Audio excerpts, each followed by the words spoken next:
আসসালামু আলাইকুম রহমতুল্লাহি বারাকাতুহু।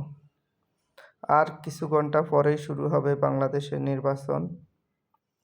তো আমাদের এলাকার সমবয়সী ভাই ব্রাদারদের উদ্দেশ্যে কিছু কথা বলি।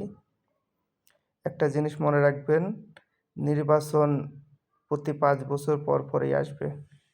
কিন্তু আমাদের যে ভ্রাতৃত্ব সম্পর্ক, এটা কিন্তু নষ্ট যেন না হয়। দ্বিতীয় আরেকটা বিষয় হচ্ছে, আমাদের মা বোনরা যারা নির্বাচনে ভোট দিতে যাবে, তাদের নিরাপত্তার দায়িত্ব আমাদের এলাকার যুবকদেরই হাতে। সবসময় লক্ষ্য রাখবেন, আপনার দ্বারা যেন অন্য কারো মা বোনের কষ্ট না হয়। আরেকটা কথা মনে রাখবেন, ক্ষমতা দেওয়ার মালিক আল্লাহ, ক্ষমতা নিয়ে যাওয়ার মালিকও আল্লাহ। তো আল্লাহ যাকে খুশি হবেন তাকেই হচ্ছে ক্ষমতার আসনে বসাবেন।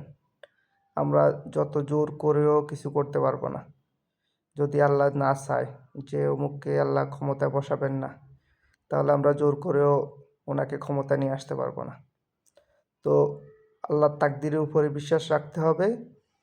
আর সবসময় চেষ্টা করবেন আপনার আশেপাশে যে মা বোনরা আছে তাদের যেন কোনো ক্ষতি না হয়, আর কোনো রক্তপাত যাতে না হয়।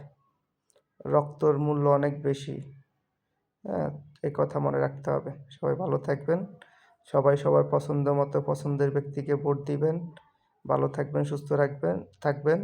অন্যকেও ভালো রাখবেন, সুস্থ রাখবেন। আসসালামু আলাইকুম ওয়া রাহমাতুল্লাহি ওয়া বারাকাতুহু।